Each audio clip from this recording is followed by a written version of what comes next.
আজকে থেকে 1400 বছর আগে একটা সমাজ ছিল।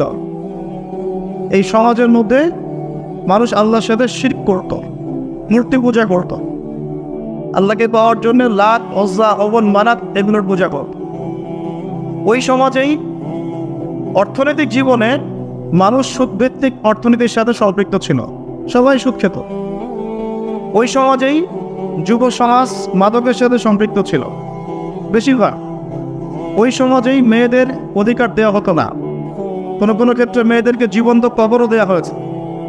ওই সমাজেই সামান্য ইস্যু নিয়ে মানুষ দলে দলে বিভক্ত হয়ে যেত এবং গোত্রীয় হানাহানি, মারামারি, কাটাকাটিতে লিপ্ত হতো। উটকে পানি খাওয়ানোকে কেন্দ্র করে এমন যুদ্ধ শুরু হয়েছে, এটা 9 বছর চলেছে। ওই যুগটাকে আমরা বলি আইয়ামে জাহেলিয়া। কোন যুগটাকে? যে যুগে শিরক ছিল, যে যুগে সুদ ছিল, যে যুগে মাদক ছিল, যে যুগে নারীর অবমাননা ছিল এবং গোত্রীয় হানাহানি ছিল। এখন 1400 বছর পর থেকে বর্তমান যুগে চলে আসেন। এখন বর্তমান যুগের এই বর্তমান বিশ্বের প্রত্যেকটা রাষ্ট্রের পরতে পরতে শিরক আছে। বর্তমান বিশ্বের বর্তমান অর্থ ব্যবস্থার ব্যাংকিং সিস্টেমের পরতে পরতে সুদ আছে। বর্তমান যুব সমাজের বেশিরভাগই কোনো না কোনোভাবে মাদক দ্রব্যের সাথে সম্পৃক্ত আছে। বর্তমান নারী জাতির মধ্যে অবমাননা আছেই, নিজেরাই নিজেদের সম্মান রক্ষা করতে পারি না। আর বর্তমান সভ্যতায় এই যুগে এই বিশ্বে গোত্রীয় হানাহানি রাষ্ট্রীয় এবং বৈশ্বিক হানাহানিতে রূপ নিয়েছে। আইয়ামে জাহেলিয়াতের কোনো সুন্নত এখন পরিবর্তিত হয় নাই, সব কিছু এখনো আছে। কিন্তু ওই আইয়ামে জাহেলিয়াতে আল্লাহ পাক মানুষের প্রতি দয়া করে নাজিল করেছিলেন কোরআনের মতো কিতাব সুবহানাল্লাহ, এবং মানব জাতির প্রতি দয়া করে আল্লাহ পাক পাঠিয়েছিলেন নবী মুহাম্মদ সাল্লাল্লাহু আলাইহি ওয়াসাল্লামের মতো রাসূল। আমরা সেই কিতাবের অনুসারী, সেই রাসূলের অনুসারী। সেই রাসূল আইয়ামে জাহেলিয়াতের মতো পরিবেশেই বড় হয়েছেন, কিন্তু নিজে কখনো জাহেলিয়াতের সাথে জড়ান নাই। তাহলে আজকে আমরা যারা এই সমাজের সভ্যতায় বাস করি, যুগের দোহাই দিয়ে, সমাজের দোহাই দিয়ে পাপে লিপ্ত হওয়ার কোনো সুযোগ নেই। ওই যুগে আবু বকর সিদ্দিক ছিলেন, নবুয়ত আসার আগে, কোরআন নাজিল হওয়ার আগে। তখন আবু বকর সিদ্দিকই ছিলেন। তিনি ওই যুগেও পাপের মধ্যে যাননি। তিনি মদের সাথে সম্পৃক্ত ছিলেন না, সুদের সাথে সম্পৃক্ত ছিলেন না, মূর্তি পূজা করতেন না। তাহলে এখনো সময়ের দোহাই দিয়ে পাপে লিপ্ত হওয়ার সুযোগ নাই। ওই আইয়ামে জাহিলিয়াতে বড় হয়ে নবী সাল্লাল্লাহু আলাইহি ওয়াসাল্লামের ফিকির ছিল কিভাবে সমাজ পরিবর্তন করা যায়। এই চিন্তা নবী হওয়ার পরেই তার মাথায় এসেছে এমন নয়, নবী হওয়ার আগে থেকেই তার মাথায় চিন্তা ছিল মানুষকে কিভাবে সৎপথে ফেরানো যায়। এই ফিকির থেকে তিনি গাড়ে হেরায় বসে থাকতেন, কারণ সমাজ নোংরামির মধ্যে চলতো, এই নোংরামি তার ভালো লাগতো না। আপনিও যখন আল্লাহর পথে ফিরে আসবেন, এই আশপাশের কনসার্ট, মদের বার, মেয়েদের বেপরদামি, এগুলো আপনারও ভালো লাগবে না। যখন মানুষ আলোর সন্ধান পায়, অন্ধকার তার কাছে ভালো লাগে না। তো নবী সাল্লাল্লাহু আলাইহি ওয়াসাল্লাম ওই যুগে নবী হওয়ার আগেও এই ফিকিরেই চলাফেরা করতেন। যুবক বয়সে তৈরি করেছিলেন হিলফুল ফুজর। কোন বয়সে? যুবক বয়স। আর এখনকার যুব সমাজ হিলফুল ফুজর দূরের কথা, এখন টিকটক ফুজুর শুরু করেছে। হ্যাঁ, সবার কথা বলছি না, ইল্লা মাশাআল্লাহ। ইয়াং জেনারেশনের বেশিরভাগই কয়েকটা বিষয়ের পিছনে ছোটে। এক, জীবনের কোনো উদ্দেশ্য নাই, খাওয়া দাওয়া ফুর্তি কর। 2, নারী জাতি, গার্লফ্রেন্ড। 3, মাদক, হতাশা থেকে মাদকে বা সঙ্গদোষ থেকে। 4, এখন পলিটিক্যাল পাওয়ার অ্যাচিভ করতে পারলে পরবর্তীতে বড় কিছু হব, এই চিন্তা। এই 4-5টা চিন্তার বাইরে আর চিন্তা নাই। অথচ নবী সাল্লাল্লাহু আলাইহি ওয়াসাল্লাম তরুণ বয়সে মানুষকে অন্ধকার থেকে আলোর দিকে আনার ফিকিরে হিলফুল ফুজর তৈরি করেছিলেন। যখন তিনি নবী হন নাই, তখনই সমাজের প্রভাবও পড়েছিল। এক পর্যায়ে আল্লাহ পাক ওহী নাজিল করলেন, ইকরা বিসমি রাব্বিকাল্লাযী খালাক। আল্লাহ পাক পড়াশোনার আয়াত দিয়ে ওহী নাজিল শুরু করলেন। আল্লাহ পাক বললেন না যে মূর্তি পূজা করো না, নামাজ পড়ো, সুদ খেও না, জিনার কাছেও যেও না, এরকম ওহী আল্লাহ পাক প্রথমে নাজিল করলেন। আল্লাহ প্রথম নাজিল করলেন পড়াশোনা, জ্ঞান অর্জন, ইলম অর্জন সংক্রান্ত আয়াত। এখন আমরা এই যুগে দিন প্রতিষ্ঠা করতে চাই, স্বপ্ন দেখি, শহীদ হওয়ার লালস বাসনা মনের মধ্যে থাকে, কিন্তু কোরআন তেলাওয়াত করা শিখবো এই ফিকির আমার মধ্যে থাকে না। হাদিস পড়া শিখবো এই ফিকির থাকে না। ওলামায়ে কেরামের কাছে গিয়ে একটু পড়াশোনা করবো, 3 মাস 4 মাস 1 বছর, এই ফিকির নাই। অথচ প্রথম ওহী নাজিল হলো জ্ঞান তাত্ত্বিক। ইলমের বিপ্লব না ঘটাতে পারলে আপনি সমাজ পরিবর্তন করতে পারবেন না। কোন জ্ঞান? যে জ্ঞান মানুষকে আল্লাহর দিকে নিয়ে যায়, সেই জ্ঞান নয় যে জ্ঞান মানুষকে আল্লাহ থেকে দূরে সরায়।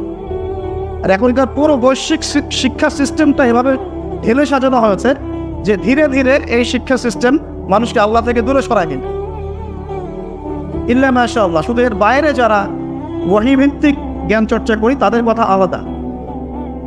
বাকি আপনি যে কোনো জায়গায় যান, আস্তে আস্তে আপনি আল্লাহ থেকে দূরে সরবেন। 20 বছর অনেক দিন বলেছে আপনাদেরকে, 20 বছর পড়াশোনা করেছেন, 20টা কোরআনের সূরা আপনার জানা নাই, 20টা মাসাইল আপনার জানা নাই, কিন্তু 20টা হাদিস আপনি বলতে পারবেন না। ছোট হাদিস, ইন্নামাল আমালু বিন্নিয়াত, আল হায়া শুউবাতুম মিনাল ঈমান, এই ধরনের ছোট ছোট হাদিসগুলো আপনি বলতে পারবেন না। 20টা পারবেন না, 20 বছর পড়াশোনা করেছেন। 20 জন সাহাবীর নাম আপনি বলতে পারবেন না। ইল্লা মাশাআল্লাহ, আশারায়ে মুবাশশারা 10 জন সাহাবীর নাম এই যুব সমাজের বেশিরভাগই বলতে পারবে না। 10 জন ফুটবল প্লেয়ারের নাম জিজ্ঞাসা করেন, 10 জন নায়কের নাম জিজ্ঞাসা করেন, নায়িকার নাম জিজ্ঞাসা করেন, ফটফট করে বলে দিও। এখনো ঠিক করে দাঁত কেলিয়ে আসছে। ননসেন্স, কমন সেন্স নাই, কমন সেন্স নাই। যে কথাটা তো তার কলেজের মধ্যে নেওয়া উচিত ছিল, তাই তো? যে আমি 20 বছরে 20 জন সাহাবীর নাম শিখতে পারলাম না, কি করলাম 20 বছরে? কি করলাম 20 বছরে? আমি প্রত্যেকটা দিন খেয়ে না খেয়ে স্কুলে গিয়েছি, কলেজে গিয়েছি, ভার্সিটিতে গিয়েছি, মেসে থেকেছি, বাবার জমি বিক্রি করে বাবা পড়িয়েছে।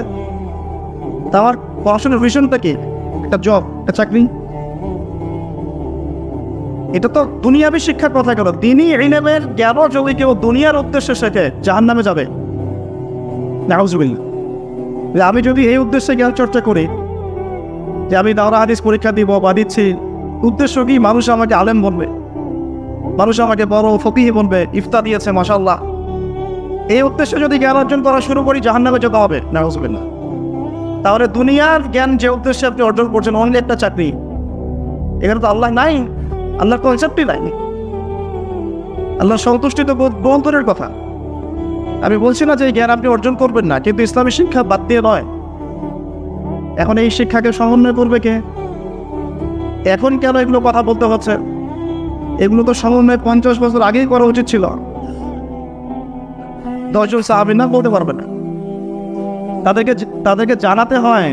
সালাহুদ্দিন আইয়ুবী রাহিমাহুল্লাহ একজন বীর ছিলেন, ওদেরকে জানাতে হয় নুরুদ্দিন জঙ্গির কথা, বিন কাসেমের কথা, তারেক বিন জিয়াদের কথা। তাদেরকে জানাতে হয়, বুঝাতে হয় যে তারা আমাদের শেকড় ছিলেন, তারা আমাদের সিংহ পুরুষ ছিলেন। হামজা রাদিয়াল্লাহু আনহুর শাহাদাতের ঘটনা দেখবেন বেশিরভাগ ইয়াং জেনারেশন জানে না। মুসআব বিন উমাইরকে চিনে না। একজন সাহাবীকে নবীজি বলেছেন, কেউ যদি পৃথিবীতে জীবন্ত কোনো শহীদকে দেখতে চায়, সে যেন এই সাহাবীকে দেখে। নাম কি জিজ্ঞাসা করেন? বলতে পারবে না। বলে দিচ্ছি, তার নাম তালহা বিন উবাইদুল্লাহ রাদিয়াল্লাহু আনহু। তালহা রাদিয়াল্লাহু আনহু। উহুদের যুদ্ধের দিন আল্লাহ নবী সাল্লাল্লাহু আলাইহি ওয়াসাল্লাম বিপর্যয়ের সময় ডানে বামে মাত্র 9 জন সাহাবী ছিলেন। 7 জন আনসারী, 2 জন মুহাজির। 2 জন মুহাজিরের একজন তালহা রাদিয়াল্লাহু আনহু, একজন সাদ বিন আবি ওয়াক্কাস। তালহা রাদিয়াল্লাহু আনহু আল্লাহ নবীকে সেভ করার জন্য এদিকে 7 জন একে একে শহীদ হয়েছেন, বাকি 2 জন বেঁচে আছেন। সাদ বিন আবি ওয়াক্কাস, তালহা বিন উবাইদুল্লাহ রাদিয়াল্লাহু আনহু। নবীকে সেভ করার জন্য পিছন দিকে ঘুরে যুদ্ধ করতে হচ্ছে, পিঠে এসে তীর লাগছে একটা একটা করে। এগুলো আমরা সব জাস্ট বলতে পারি, আপনারা শুনতে পারেন, কেউ উপলব্ধি কেউ করতে পারবো না। রিয়েলাইজ করার ক্ষমতা আমাদেরকে দেওয়া হয়নি এখনো, বাট আমরা সেই সিচুয়েশন দেখি নাই চোখ দিয়ে। গাজার অবস্থা আমরা দেখি মিডিয়াতে, শুনি পত্রিকায়, পড়ি, উপলব্ধি করার ক্ষমতা আমাদেরকে দেওয়া হয় না, কারণ আমরা সেই সিচুয়েশনে পড়ি না। আল্লাহ না করুক যদি পড়ি কখনো, তাহলে বুঝতে পারো, তো বলা হচ্ছে ওই সাহাবীর শরীরে ওই দিন 50টার বেশি আঘাতের চিহ্ন ছিল। এই অবস্থাতেও তিনি নবী সাল্লাল্লাহু আলাইহি ওয়াসাল্লামকে কাঁধে উঠিয়ে, আল্লাহর নবী কিন্তু রুগ্ন পাতলা মানুষ ছিলেন না, একদম ভালো ফিগারের মানুষ ছিলেন। ওইটা আরেকটা আলোচনা, ওইটা পরে করবেন ইনশাআল্লাহ অন্য একদিন। এই মানুষটাকে তিনি কাঁধে উঠিয়ে উপর পাহাড়ের উপর উঠেছেন, তালহা রাদিয়াল্লাহু আনহু। আর আল্লাহর নবী ওই দিন বলেছেন, কেউ যদি জীবন্ত কোনো শহীদকে দেখতে চায়, সে তালহাকে দেখো। শহীদ হয়ে গেছে, মাটিতে হেঁটে বেড়াচ্ছে, জীবন্ত শহীদ। আরেকজন সাদ বিন আবি ওয়াক্কাস রাদিয়াল্লাহু আনহু। অন্যান্য সব সাহাবী আল্লাহর নবীকে একটা কথা বলতেন, আমার পিতামাতা আপনার জন্য কুরবান হোক। শুনেছেন না? ইয়া রাসূলুল্লাহ, আমার পিতামাতা আপনার জন্য কুরবান হোক। আল্লাহর নবী নিজে এই একমাত্র সাহাবী সাদ বিন আবি ওয়াক্কাস রাদিয়াল্লাহু আনহুকে উহুদের যুদ্ধের দিন বলেছিলেন, সাদ তীর ছোড়ো, সাদ তীর ছোড়ো, আমার পিতামাতা তোমার জন্য কুরবান হোক। সাদ বিন আবি ওয়াক্কাস মাদিয়ান বিজয়ী, পরবর্তীতে মাদিয়ান বিজয়ী বীর সেনাপতি।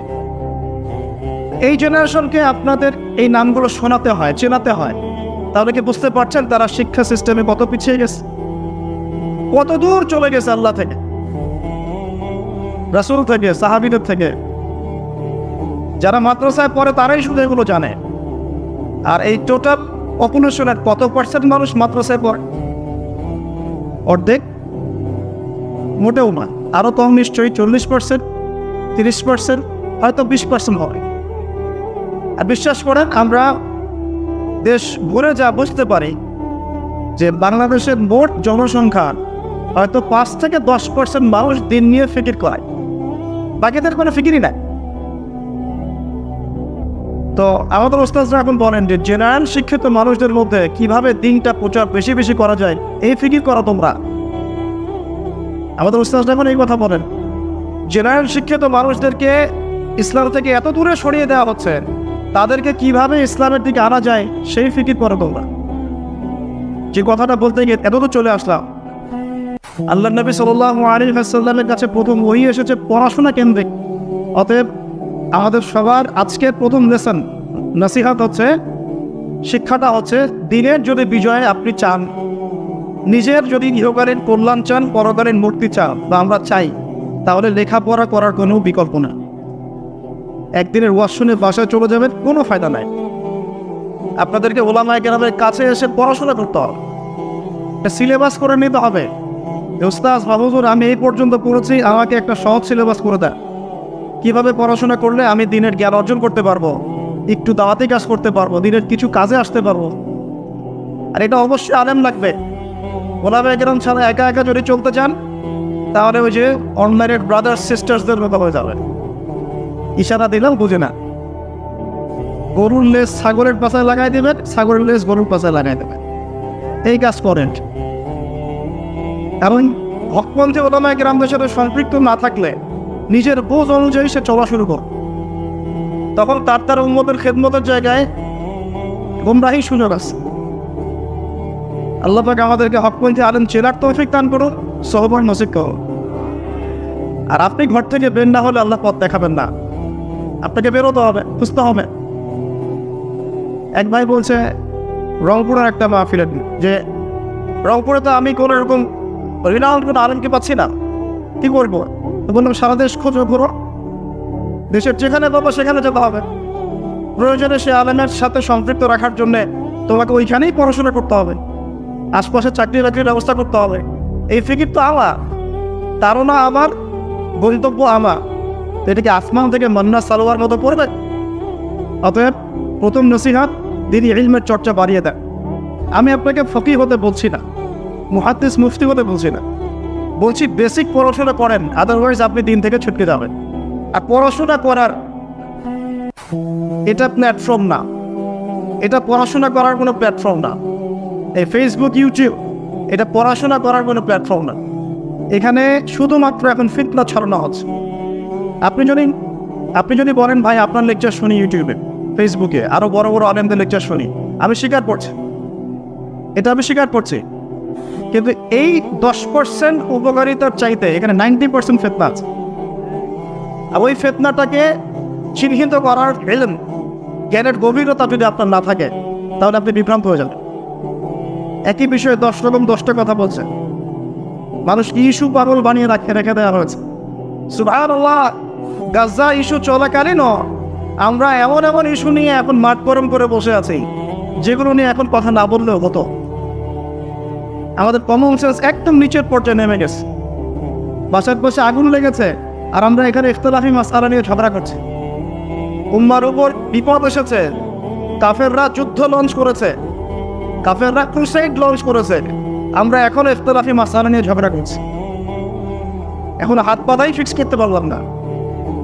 আর কিছু মানুষ আছে, সমাজে কিছু মানুষ আছে বা তাদেরকে ছড়িয়ে দেওয়া হয়েছে, যাতে আপনারা মূল লক্ষ্য গন্তব্য থেকে সরে যান, ছোট ছোট বিষয় নিয়ে ব্যস্ত হয়ে পড়েন। সুবহানাল্লাহ, আমি এই ব্যাপারটা নিয়ে খুবই হতাশ। ইস্যু পাগল হবেন না। এই উম্মতের জন্য সবচেয়ে বড় ফিতনা হচ্ছে ইস্যু বাজরা। ইস্যু পাগল হবেন না, মূল জায়গায় থাকেন। মূল জায়গাগুলো আমরা আজকে আলোচনা করবো। আইয়াবে জাহিলিয়াত থেকে শুরু করেছি। দেখেন, এই জাহিলি যুগটাকে বর্তমান বিশ্বের সাথে মেলানো যায়, 100% মিলে যাবে। বরং ওই সময়টার জাহিলিয়াতের চাইতে এই সময়টার জাহিলিয়াত আরো অনেক বেশি। ওই সময় সুদ ছিল মক্কা মদিনায়, জাজিরাতুল আরবের মধ্যে। এখন সুদ হচ্ছে পুরো বিশ্বের মধ্যে। তার কোনটা বড় কোনটা ছোট বলেন? এবার আসেন, ওই যুগে নবী সাল্লাল্লাহু আলাইহি ওয়াসাল্লাম কি করলেন? নবী হওয়ার পরে প্রথম 3 বছর গোপনে গোপনে দাওয়াত দিয়েছেন। কত বছর? 23 বছরের জীবন। নববী জীবন কত বছরের? প্রথম 13 বছর মক্কায়, পরের 10 বছর মদিনায়। এই মক্কার 10 বছরের প্রথম 3 বছর তিনি গোপনে দাওয়াত দিয়েছেন। আল্লাহর নবীর কাছে ফেরেশতা জিবরাইল আসেন, যার একটা পাখার বাড়িতেই আবু জেহেলদের পুরো সংসদ ভেস্তে যেতে পারে। তাহলে আল্লাহর নবীকে কেন গোপনে দাওয়াত দিতে হয়? এটাই সুন্নাহ, এটাই হিকমা, এটাই হচ্ছে উসওয়াতুন হাসানাহ। আল্লাহ পাক নবী সাল্লাল্লাহু আলাইহি ওয়াসাল্লামের মাধ্যমে যা যা ঘটিয়েছেন, এটা আমাদের শিক্ষার জন্য। কাদের জন্য? এবং স্বয়ং নবী সাল্লাল্লাহু আলাইহি ওয়াসাল্লাম যে ত্যাগ, তিতিক্ষা, কষ্ট সহ্য করেছেন দিনের পথে, এটা তার জন্য নয়, আমাদের জন্য। আল্লাহ নবী সাল্লাল্লাহু আলাইহি ওয়াসাল্লাম তো মাকামে মাহমুদে যাবেন, তার আগেও কোনো গুনাহ নাই, পরেও কোনো গুনাহ নাই। এত কষ্ট তিনি কেন স্বীকার করলেন বলেন? আমাদের জন্য, আমাদের জন্য। এটা আপনি বুঝবেন, একটা এক্সাম্পল দিয়ে বুঝবেন। একটা পরিবার একজন কর্তা আছেন, চাকরি বাকরি করেন, ব্যবসা করেন, তারপরে পরিবারের চাপ ফেস করেন, পরিবারের পরিবেশ ভালো থাকে না, কষ্ট সহ্য করেন। জিজ্ঞাসা করে দেখবেন তাকে, আপনি এত কষ্ট কেন করছেন? বলবে, আমি সন্তানের জন্য করছি। কিসের জন্যে? সন্তানের জন্য। এখান থেকে একটু বুঝে না, নবী সাল্লাল্লাহু আলাইহি ওয়াসাল্লামের এই পুরো পরিশ্রম, শ্রম, ত্যাগ, তিতিক্ষা মূলত তাদের জন্য, উম্মতের জন্য। তো প্রথম 3 বছর গোপনে দাওয়াত দিয়েছেন। ওই 3 বছরে আবু বকর, উসমান, তারপরে সাদ বিন আবি ওয়াক্কাস, তালহা রাদিয়াল্লাহু আনহু, আব্দুল্লাহ বিন জুবাইর বিন আওয়াম, এইরকম বড় বড় সাহাবীরা ইসলাম কবুল করেছে প্রথম 3 বছর। 4th থেকে 10ম প্রকাশ্যে দাওয়াত দেওয়া শুরু করেছেন। যখনই প্রকাশ্যে দাওয়াতে কাজ শুরু করেছেন, তখনই অবর্ণনীয় নির্যাতন নেমে এসেছে। আমি বলেছি, তাকে প্রায় 15 বার হত্যা করার চেষ্টা করা হয়েছে। মানুষ তাকে প্রায় 15-16টা গালি দিয়েছে, যার আগেও কোনো গুনাহ নাই, পরেও কোনো গুনাহ নাই। বেলাল রাদিয়াল্লাহু আনহুর নির্যাতনের ঘটনা আপনারা জানেন। রৌদ্রের মধ্যে শুইয়ে দেওয়া হয়েছে, পিঠের মধ্যে চাবুক মারা হয়েছে, আর তিনি বলেছেন শুধু আহাদুল আহাদ, যিনি এক তিনি এক। আল্লাহ পাকের কাছে এত পছন্দ হয়েছে শব্দটা, আল্লাহ পাক নিজের ডেফিনেশন দিয়েছেন, আল্লাহকে কুল হুয়াল্লাহু আহাদ, বলুন আল্লাহ হচ্ছেন আহাদ। যেই বেলাল রাদিয়াল্লাহু আনহুকে মক্কায় নির্যাতন করা হয়েছিল, তাকে আল্লাহ পাক এমন সম্মান দিয়েছেন, কয়েক বছর পরে তিনি কাবা ঘরের ছাদে উঠে আজান দিয়েছেন। মুসআব বিন উমাইর এমন পারফিউম ব্যবহার করেন যে পারফিউমের দাম এখন মনে হয় কোটি টাকার মতো হবে। সব ছেড়ে দিয়েছেন এই দিনের জন্য।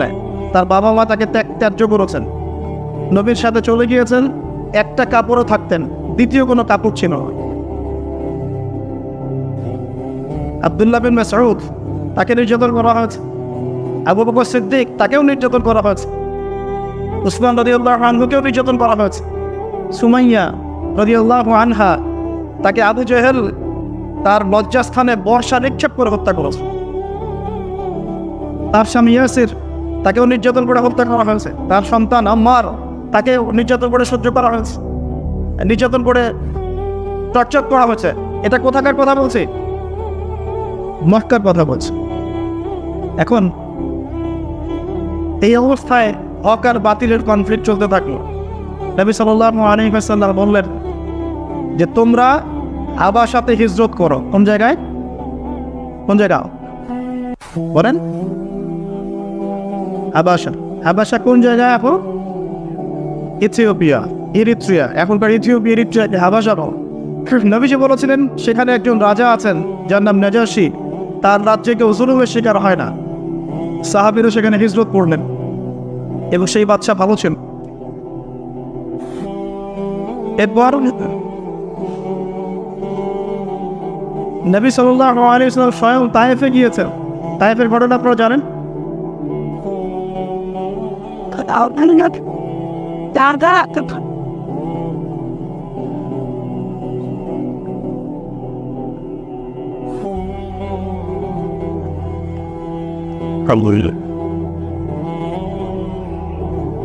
নবী সাল্লাল্লাহু আলাইহি ওয়াসাল্লাম নিজে গিয়েছেন তায়েফে।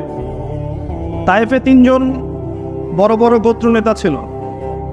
একজনের নাম ছিল আব্দে ইয়ালাই, একজনের নাম ছিল আব্দে মাসউদ, আরেকজন ছিল হাবিব বিন আমর। তিনি এই আশায় গিয়েছিলেন যে মক্কাবাসী যেহেতু ইসলাম কবুল করছে না, তায়েফবাসী যদি ইসলামের পক্ষে চলে আসে তাহলে একটা পলিটিক্যাল সাপোর্ট পাওয়া যাবে। তায়েফবাসী ইসলাম তো কবুল করবোই না, বরং অবর্ণনীয় নির্যাতন করেছে। আল্লাহ নবী সাল্লাল্লাহু আলাইহি ওয়াসাল্লামের রক্ত দিয়ে জুতা পর্যন্ত আটকে গিয়েছিল। আমাদের নবীকে এভাবে মানুষ নির্যাতন করেছে, আমাদের নবীকে। তারপরেও তিনি তাদের বিরুদ্ধে বদদোয়া করেন নাই, বরং তাদের পক্ষে দোয়া করেছেন। এবার তিনি মক্কায় ফিরে এসেছেন। প্রথম এই 4 থেকে 10 বছরের মধ্যে যত দাওয়াতটা বেগবান হয়েছে, ততই সমাজের মধ্যে কনফ্লিক্ট বৃদ্ধি পেয়েছে, হক আর বাতিলের দ্বন্দ্ব। এক পর্যায়ে মক্কায় আল্লাহ পাক ইসলামকে শক্তিশালী করেছেন যখন হামজা এবং ওমরের মতো কিছু সাহাবী ইসলাম গ্রহণ করেছে। এখনো এই বিশ্বে এই ইসলামের দুরবস্থা কেটে যাবে যখন হামজা আর উমরদের মতো মানুষ ইসলামের দিকে আসবে। যখন হামজা এবং ওমর রাদিয়াল্লাহু আনহুমা তারা ইসলামের দিকে এসেছেন, তারা একাই 100 জনের কাজ করেছেন, ওয়ান ম্যান আর্মি একাই। তখন সরাসরি ইসলামকে আঘাত করার মতো সাহস তারা দেখায় নাই।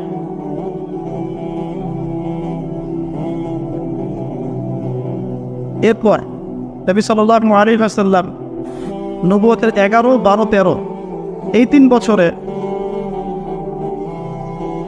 চাচা আবু তালেবকে হারালেন, স্ত্রী খাদিজা রাদিয়াল্লাহু আনহাকে হারালেন।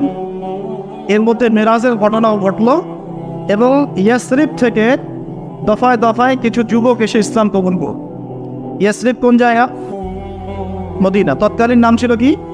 ইয়াসরিব। প্রথমে 6 জন এসেছে, তারপর 12 জন, তারপর 75 জন। যখন 12 জন এসে বায়াত করে চলে গেছে, ওই 12 জনের সাথে আল্লাহ নবী সাল্লাল্লাহু আলাইহি ওয়াসাল্লাম মুসআব বিন উমাইর, ওই যে সাহাবীর নাম বললাম, তাকে পাঠিয়ে দিয়েছেন মদিনায়, তুমি কি দাওয়াতি কাজ করো। আমাদের প্রত্যেক দায়ীকে এখন মুসআব বিন উমাইরের মতো হতে হবে। আল্লাহ পাক তৌফিক দান করুন। তিনি গিয়ে মদিনায় এমন দাওয়াতি কাজ করলেন, আল্লাহ পাক এমন কবুলিয়ত দিয়েছিলেন মাশাআল্লাহ, যে 1 বছরের মধ্যে 75টা ফ্যামিলি ইসলাম কবুল করেছে। তারা এসেছেন পরের বছর, নবুয়তের 13তম বছর। এই যে 13 বছর মক্কার, এই 13তম বছর এসে বায়াত করেছেন, আল্লাহর সাথে কাউকে শরীক করব না, সন্তানদেরকে হত্যা করব না, চুরি করব না, তারপরে সৎ কাজে আদেশ করব, অসৎ কাজে নিষেধ করব, একে অপরের প্রতি মিথ্যা অপবাদ দিব না।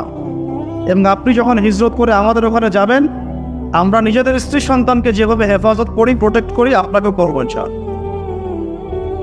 সাহাবীরা বলছেন, আমরা কি পাবো ইয়া রাসূলুল্লাহ এগুলো যদি করি? নবীজি বলছেন, জান্নাত আর জান্নাত, শুধু জান্নাত পাবেন।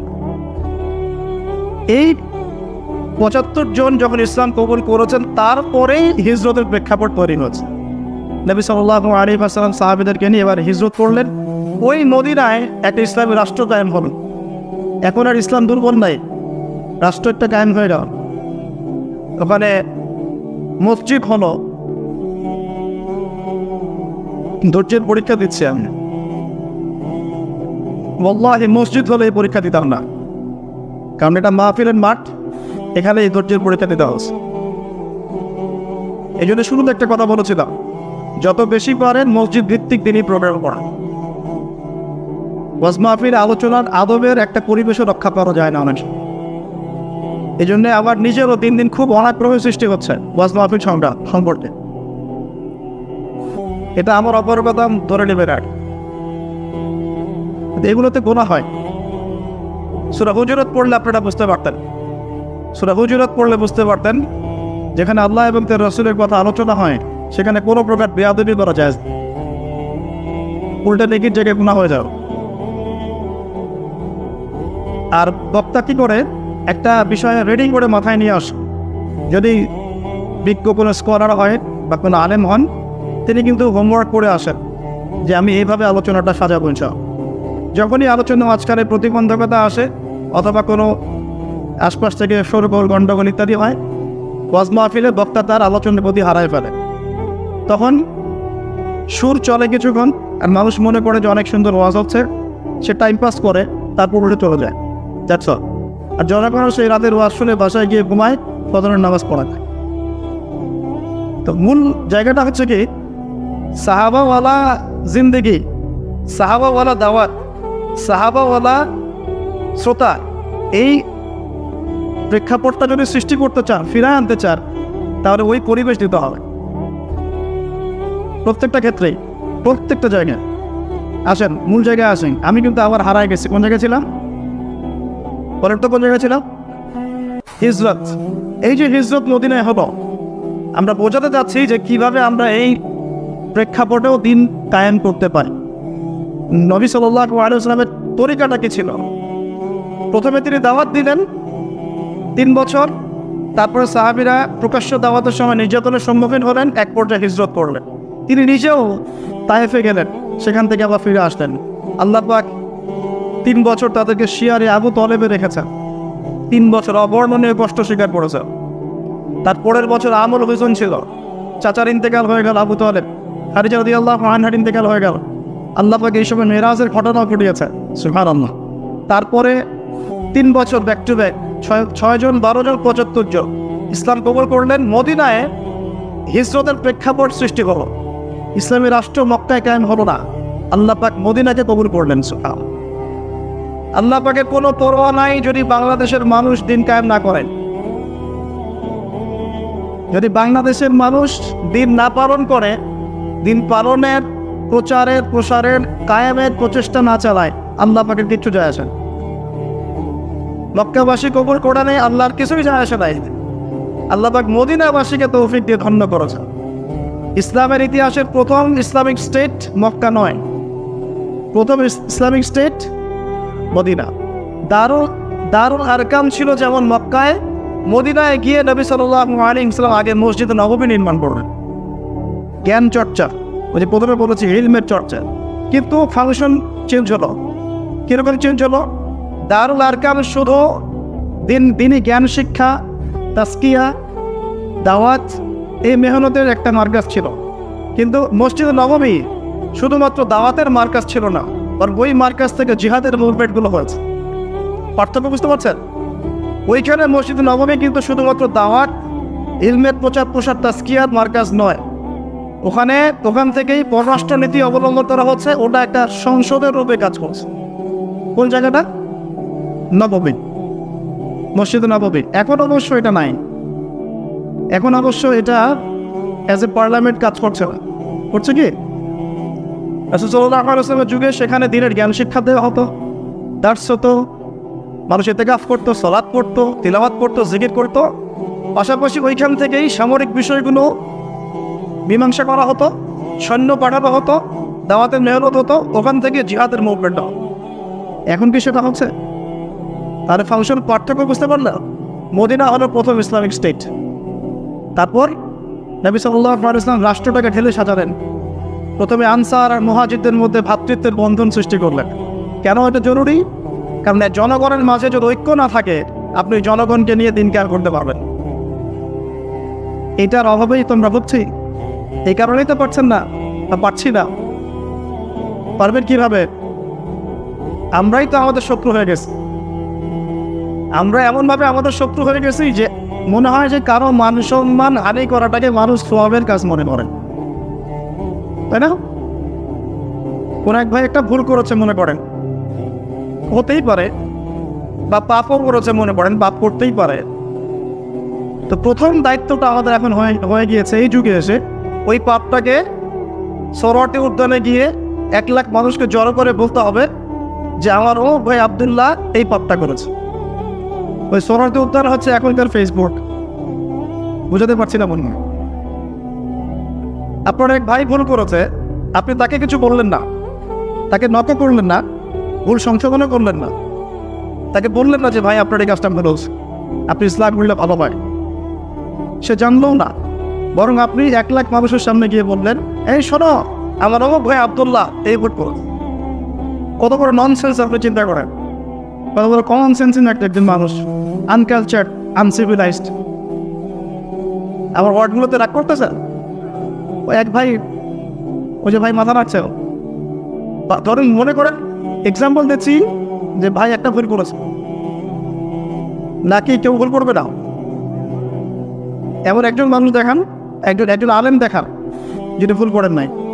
সাহাবীদের যুগে সাহাবীদের দ্বারা ভুল হয়নি, হয় না?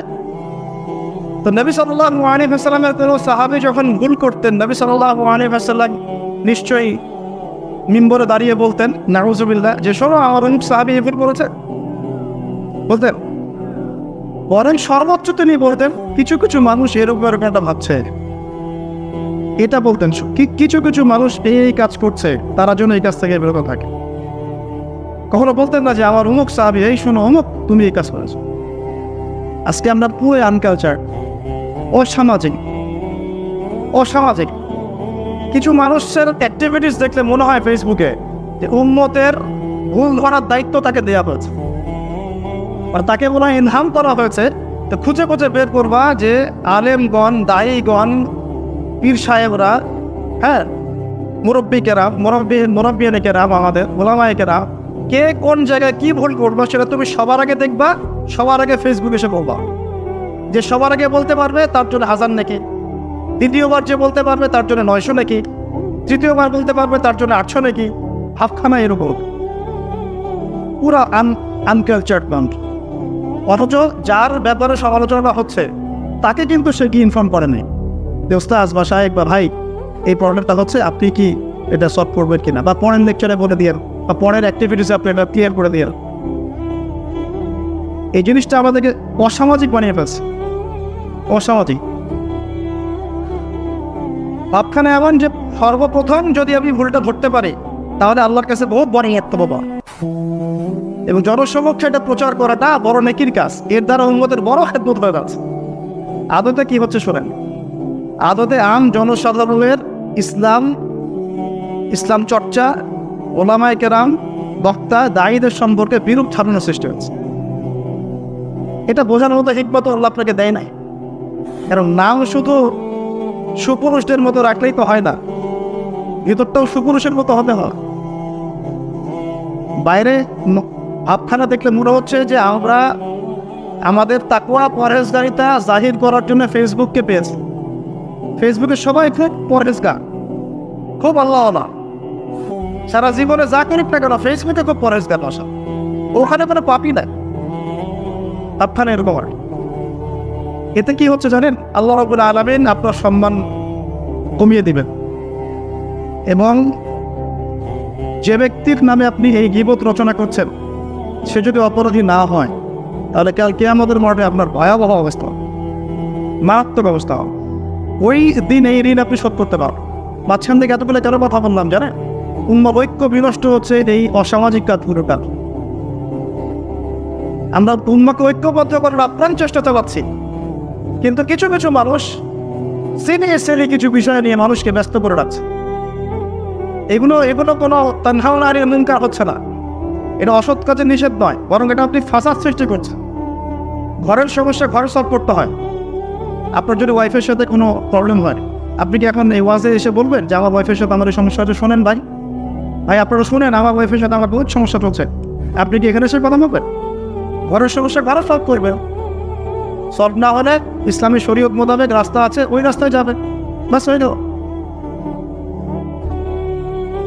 প্রত্যেক আলেমের বিরুদ্ধে, প্রত্যেক বক্তার বিরুদ্ধে, প্রত্যেক দায়ের বিরুদ্ধে এক শ্রেণীর মহল কাজ করতেছে। তো এগুলো আসলে কাজ করে না কাজ করায় কেউ, এটাও একটা প্রশ্নের বৈধ বিষয়। আমার তো মনে হয় কিছু মানুষ ইচ্ছাকৃতভাবে কাজ করায় এর পিছনে। নবী সাল্লাল্লাহু আলাইহি ওয়াসাল্লাম মদিনায় গিয়ে প্রথম মসজিদ নববী নির্মাণের পরেই আনসার আর মুহাজিরদের মধ্যে ভ্রাতৃত্বের বন্ধন স্থাপন করেছে। এই ভ্রাতৃত্বের বন্ধন যতদিন পর্যন্ত আমরা স্থাপন করতে পারবো না, এই গরম গরম লেকচার দিয়ে করো, মন ঠিক কর, কলবটা ঠিক করি ভাই, আস্তাগফিরুল্লাহ, কলব ঠিক করি ভাই। যে ভাই সম্পর্কে আপনি খারাপ কিছু চিন্তা করছেন, হতে পারে সে আল্লাহর কাছে অনেক বড় মর্তবা অলরেডি লাভ করে ফেলেছে। কাল কিয়ামতে সিংহায় ফিৎকার দেওয়ার পরে আপনার আমার কি অবস্থা হবে, এটা ফিকির করার বিষয়। ও কি করলো, ওর কি পরিণতি হবে, এই জাজমেন্ট করার দায়িত্ব আল্লাহ আপনাকে দেন না। আমরা তো এমন হয়ে গেছি যে মানুষকে নিজে আল্লাহর আসনে বসে জাজ করা শুরু করে। ব্যাপারটা বোঝেন? নিজে আল্লাহ পাকের জায়গায় গিয়ে মানুষকে জাজ করা শুরু করতেছে। অনেকে তো আছে কোথায় কোথায় মানুষকে কাফের ফতোয়া দিয়ে ফেলছে, তাই না? কোথায় কোথায় মানুষকে জাহান্নামী বানানোর চেষ্টা করছে, এটা সেই। যতক্ষণ পর্যন্ত না সে ব্যক্তি বলে আরে ভাই আমার ভুল হয়েছে, আমি জাহান্নামী হয়ে গেছি, আমাকে মাফ করেন, ততক্ষণ সে খাদ্য হচ্ছে না। কি একটা অবস্থা, সুবহানাল্লাহ। আর এগুলো আমরা করছি কোন সময়? যখন ঘরের পাশে আগুন লেগে গেছে। কোন সময় করছি? যখন কুফফাররা আমাদের বিরুদ্ধে ক্রুসেড রচনা করছে। কোন সময় করছি? যখন আমাদের হকপন্থী উলামায়ে কেরাম আস্তে আস্তে কমে যাচ্ছেন। কোন সময় করছি? যখন আমরা সবাই সুদের মধ্যে নিমজ্জিত। কোন সময় করছি? যখন রাষ্ট্রীয়ভাবে আমরা একটা রাজনৈতিক দ্বন্দ্বের মধ্যে আছি। কোন সময় করছি? যখন বৈশ্বিকভাবে আমরা চতুর্মুখী চাপের মধ্যে আছি। কোন সময় করছি? যখন মানুষ নামাজ ছেড়ে দিচ্ছে, মানুষ কোরআন তেলাওয়াত থেকে দূরে, মানুষ পর্দা থেকে দূরে। বাস্তবতার খবর আপনি রাখেন কি? আসলে বাস্তবতা কোন জায়গায়? এটা হলো বাস্তব, এইটা হচ্ছে বাস্তবতা। পুরো বিশ্বের প্রেক্ষাপটটা এমন যে আমরা পুরো মুসলমানরা, শুধু বাংলাদেশের মুসলিমরা না, পুরো বিশ্বের মুসলিমরা ভয়ঙ্কর চাপের মধ্যে আছে। ওরা অর্থনৈতিক আগ্রাসনের মধ্যে রেখেছে, রাজনৈতিক চাপের মধ্যে রেখেছে। ওরা মুসলিমদের মাঝে আপোষে হানাহানি মারামারি লাগিয়ে রেখেছে। শিক্ষা থেকে ইসলাম উঠাচ্ছে, অর্থনীতির মধ্যে সুদ ঢুকাচ্ছে, সংস্কৃতির মধ্যে জেনা ঢুকাচ্ছে। এ সময় বসে বসে আমরা আমাদের ভাইদের এই দোষটা শুরু করব, এই সময় বসে বসে। তাহলে কত আনকালচার, কত আনসিভিলাইজড আপনি চিন্তা করেন। আমি শব্দ দুটো প্রয়োগ করার জন্য আমার ভুল হলে আল্লাহর কাছে ক্ষমা চাচ্ছি, কিন্তু আমি শুধু আপনাদের বিবেককে নাড়া দেওয়ার চেষ্টা করছি যে এখন এটা সঠিক সময় নয়। এখন নয়, এটা সাহাবীদের যুগ না, এটা ইমামদের যুগ না, এটা মুহাদ্দিসের যুগ না, যে এখন একদম চুল ছেঁড়া বিষয়গুলোকে নিয়ে আমাদের একদম সবার মধ্যেই ফিরকাবাজি, বিভক্তি সৃষ্টি করতে হবে, ঐক্য বিনষ্ট করতে হবে। এটা সেই যুগ না, বরং এই যুগ তো এমন যুগ যখন 90% মানুষ সুদ খায়। তা আপনি যদি এতই মানুষের ভুল চর্চা নিয়ে ব্যস্ত থাকেন, তাহলে পলিটিক্যাল অ্যানালিসিসগুলো পড়েন, এই কত বড় সাহস। জায়নিস্টদেরকে নিয়ে সমালোচনা করেন, এই কত বড় সাহস। ইসরায়েলের এগেনস্টে কথা বলেন, পশ্চিমবঙ্গের এগেনস্টে কথা বলেন, ইসলামের মূল শত্রুদের গোড়ায় গিয়ে কথা বলেন, সুদভিত্তিক ব্যাংকিং সিস্টেম নিয়ে কথা বলেন, পেপার মানি নিয়ে কথা বলেন, সামনে যেটা ইলেকট্রনিক ক্রিপ্টোকারেন্সির সুদ আসতেছে বিশ্বের উপরে, এটা নিয়ে কথা বলেন। দাজ্জালের জন্য রাষ্ট্র প্রস্তুত করে ফেলেছে ইসরায়েল, ওইটা নিয়ে কথা বলেন। অগণিত শিশুকে হত্যা করা হচ্ছে, এটা নিয়ে কথা বলেন। মা বোন থেকে তুলে তুলে রেপ করা হচ্ছে, এটা নিয়ে কথা বলবেন? সারা বিশ্বে একটা অঘোষিত কনসেপ্ট লঞ্চ করেছে ওরা, ওদের এগেনস্টে কথা বলেন। আপনার কথা কি শুধু আলেমদের বিরুদ্ধে, মুসলিম ভাইয়ের বিরুদ্ধে? মুসলমানটাকে কোন দোষ করলো এটা খুঁজে বের করে আপনার কাজ বা আমাদের কাজ। আমি কোনো ইন্ডিভিজুয়ালকে উদ্দেশ্য করে কথা বলছি না, আমি ওভারঅল আমাদের সাইকোলজিকে পারফেক্ট বলছি। আমাদের সাইকোলজি এমন কেন হলো? মূল শত্রুদেরকে চিনতে শিখি না কেন? মূল সমস্যাগুলো ফাইন্ড আউট করি না কেন? ওইগুলো নিয়ে কেন কথা বলছি না? ওইগুলো নিয়ে ফেসবুক কামায় ফেলেন। একজন কবিকে নিয়ে আপনারা ফেসবুকে এখন মাথায় ফেলছেন। আমি একটাও মন্তব্য করবো না, শুধু এতটুকু কথা বলছি, এভাবে যদি গাজা ইস্যু নিয়ে সবাই দিনের পর দিন ফেসবুক গরম করে রাখতেন, হয়তো এখন কিছু হলেও করতে পারবেন। ওই এটা তো করলাম না, 2 দিন 3 দিন মায়া কান্না দেখালেন, বাস সবাই তো বন্ধ করে দিলেন কথা। তারপরে এখন একটা করে ইস্যু তৈরি করছি যেন ওইটা কোনো বিষয় না, কে মুক্ত আছে। তো যে মূল জায়গাটা আসে ভাই, মূল জায়গা হচ্ছে এখন এগুলোর সঠিক সময় নয়, এখন উন্নত ঐক্যবদ্ধ করার সময়। আর ঐক্যটা বাহ্যিকভাবে হবে না সব সময়, আপনাকে মন থেকে আগে ঐক্যবদ্ধ হতে হবে। আগে মূল মানসিকতা ঠিক করে যে আমাদের হকপন্থী ওলামায়ে কেরামরা সবাই হকের উপর আছেন। ভাষা কারোর মধ্যে একটা মাসআলা নিয়ে ইখতিলাফ থাকতে পারে, তার মধ্যে থাকতে পারে, বাট তারা দুজনেই হকের উপর আছে। আমরা তাদের দুজনের মধ্যে পার্থক্য করব না, 4 জনের মধ্যে পার্থক্য করব না, মনে করবো যে হ্যাঁ তারা সবাই যার যার ইস্তেহাদে আছেন, সবাই হকের উপর আছেন, আমরা সবার সাথে আছি, সবাইকে শ্রদ্ধা করি, ভক্তি করি, সম্মান। যখনই পক্ষপাতিত্ব করতে যাবেন বিভক্ত হয়ে যাবেন। আর কারা হকের উপর আছে এটার জন্য সিরাত আছে, কোরআন আছে, হাদিস আছে এবং বরেণ্য উলামায়ে কেরামের সহমত আছে। এর মধ্য দিয়ে আমরা জানবো, বুঝবো ইনশাআল্লাহ। এই বুঝটা তো আমাকে অর্জন করতে হবে। আল্লাহ পাক কি আমাকে গরু ছাগল করে পাঠিয়েছেন? আমি তো ইনসান, আমার তো বুঝ আছে, আমার তো বিবেক আছে। আল্লাহ পাক আমাকে জ্ঞান দিয়েছেন, পড়াশোনা করার তৌফিক দিয়েছেন। আমি স্টাডি করে গবেষণা করে দেখবো কোনটা হকের বেশি কাছাকাছি। তো পয়েন্টে আসি, অনেক লম্বা হয়ে যাবে না। আল্লাহ নবী সাল্লাল্লাহু আলাইহি ওয়াসাল্লাম ভ্রাতৃত্বের বন্ধনকে গুরুত্ব দিয়েছে, আমরা এটা দিব তো ইনশাআল্লাহ। অনলাইন থেকে যতটুকু করেন দূরত্ব অবলম্বন করেন, যতটুকু প্রয়োজন এতটুকু নেবেন, বাকিটা ছেড়ে দেন। আর তোমরা যারা এই যে টিকটক করো, ফেসবুকিং করো, ইউটিউবিং করো, তোমাদের যদি দিনের জ্ঞান না থাকে এই কাজ করতে যাওয়া না। দিনের যদি ইলম অর্জন এখনো না করে থাকো, তোমার জন্য ইউটিউবিং করা জায়েজ নাই, তোমার জন্য ইসলামিক ইউটিউব চ্যানেল খোলা জায়েজ নাই। কে ফতোয়া দিয়েছে? আবু আক্তার ভাই ফতোয়া দিয়েছে। যদিও ফতোয়া দেওয়ার অধিকার আমার নাই, ওই যোগ্যতা আমার নাই, কিন্তু তুমি যদি দিনের জ্ঞান অর্জন না করো, পুরোনো তেলাওয়াত করতে না পারো, হাদিস কিছুই বোঝো না, দিনের রসুলও কিছু বোঝো না, তুমি ইউটিউবিং করতে গেলে কেন? তুমি তো এমন কন্টেন্ট রেডি করবা যে কন্টেন্ট দিলে উম্মার মধ্যে আরো বিভক্তি সৃষ্টি হবে। তোমার তো কমন সেন্সই দেয়। এবং কন্টেন্ট দেওয়ার আগে তো তুমি কোনো আলেমকে জিজ্ঞাসা করো নাই, ওস্তাদ এভাবে দিলে কি ঠিক হবে? কথা কি বুঝতে পারতেছে? তো কিছুই বুঝতেছে না। দিনে কোরআনটাও তেলাওয়াত করতে পারেন, আর ও ইসলাম প্রচারের দায়িত্ব নিয়ে নিল। এটাও তো একটা ইসলাম প্রচার। আমি যদি দিনের কোনো জ্ঞানই অর্জন না করি, আপনি কি আমাকে চেয়ারে বসতে দিবেন? বা এটা যোগ্যতা কি আবার থাকবে? এটা কি করা আমার উচিত হবে? একই জিনিসটা আপনারা ফেসবুকে করছেন। আর এখন তো মাশাআল্লাহ সবার হাতে হাতে চলে গেছে। গরু, ছাগল, হাঁস, মুরগি সবাই লাইভে চলে আসেন। গরু এসে বলে হাম্বা, ছাগল এসে বলে ম্যা ম্যা, মুরগি এসে কক কক করে, যে যার মতো করে লাইভ করা শুরু। কিন্তু আপনার ওই বিষয়ে জ্ঞান আছে কি না? গাজা ইস্যু নিয়ে আরো প্রশ্ন নিয়ে একজন লাইভে চলে আসলো, দেখলেন কি বল?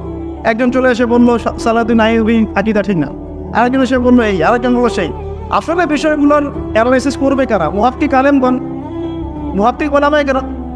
তাদের মন্তব্যের দিকে আপনারা তাকিয়ে থাকবেন, নিজেরা মন্তব্য করার দরকার তো নাই। আগে দেখি না বরেণ্য ওলামায়ে কেরামগণ কি বলেন, তারা কি লিখেন, তাদের পত্রিকায় কি বের হয়, তারা কি মন্তব্য করে, তারপরে না আমি একটা জায়গায় যেতে পারবো। সুবহানাল্লাহ, এই করতে করতে এমন বিক্ষিপ্ত একটা অবস্থা অনলাইনে সৃষ্টি হয়েছে, এখানে কনস্ট্রাকটিভ কিছু পাবেন না। এই জন্য বলি যতটুকু কল্যাণ নিয়ে বের হয়ে চলে আসেন, ওর থাকারই দরকার নাই। কিতাব নিয়ে পড়ে থাকেন, কিতাব বই পড়েন, বেশি বেশি বই পড়েন। আল্লাহ পাক আমাদেরকে তৌফিক দান করুন। ইউটিউবার ফেসবুকারদের আমার কথায় মন খারাপ করা যাবে না। যদি কোনো কথা বলে থাকি আপনাদের কল্যাণের জন্যে। বিকজ যদি আপনারা ভুল কিছু প্রচার করেন, ভুল কন্টেন্ট বানান, ভুল সময়ে ভুল কিছু প্রচার করেন, ভুল সময়ে ভুল কিছু প্রচার করেন এবং মানুষকে ওইদিকে ব্যস্ত করে রাখেন, কে আমাদের মাঠে পাইপে হিসাব দেওয়া লাগবে। ওটার প্রস্তুতি আপনার থাকা চাই, কি হিসাব দেবে না। তো এই কাজ দাওয়াতের কাজ, এটাও একটা দাওয়াতের কাজ। এই দাওয়াতের কাজ করতে গিয়ে যোগ্যতা অর্জন করতে হবে। আমি নিজে 100 জন না, সম্ভবত 87 কি 90 জন, এতজন ইউটিউবারের ওই পরীক্ষার থেকে ভাইবা নিয়ে 10-15 জনকে ডেকেছিলাম একদিন। দেখি তারা দিন প্রচার করতে চায় কতটুকু যোগ্যতা আছে। 10-15 জনের মধ্যে মিনিমাম 12 জন কোরআন তেলাওয়াত করতে পারে নাই। কি বুঝলেন? আমি দিন প্রচার করতে চাই, তা আমার কোরআন তেলাওয়াত শিখতে হবে না? আমাকে দিনের বেসিক জ্ঞান অর্জন করতে হবে না? আমার তো একটা কমন সেন্স থাকতে হবে দিনের, যে আমার কখন কিভাবে প্রচার করতে হবে। এই হিকমা, এটা কিন্তু হিকমা বলে, প্রজ্ঞা। এই প্রজ্ঞা কি ইলম অর্জন ছাড়া অর্জন হয়?